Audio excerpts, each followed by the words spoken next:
Merci Gérard Manuel. Merci, Président, pour cette initiative. Et heureux d'ailleurs de voir que le monde agricole et celui de l'environnement se parlent.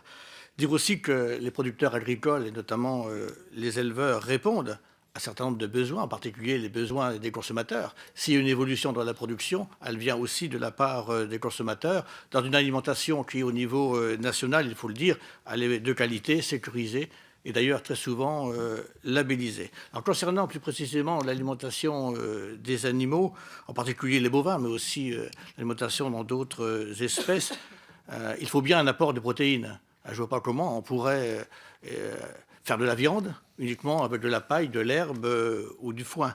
Et là, le problème que l'on a au niveau national comme au niveau européen, c'est qu'on est fortement dépendant en protéines, d'où l'importation massive de soja. Il y a eu des efforts qui ont été faits dans le passé. On a essayé de mettre en place des unités de déshydratation, avec le succès que l'on connaît et l'évolution également que l'on constate aujourd'hui. Il y a eu les pois protéagineux. Mais aujourd'hui, on voit que la tendance est plutôt à la baisse au niveau de la production. Il y a les coproduits issus du diester, donc dans des régions notamment de l'Est de la France. Alors, quelles sont pour vous les voies à développer justement pour être moins dépendant en matière de protéines? Et je finirai également sur ce qu'a dit tout à l'heure Jean-Marie Sermier concernant la méthanisation. On voit en Allemagne une unité par jour se construire en méthanisation, notamment chez les éleveurs. Mais en Allemagne, on monte une unité en 6 mois.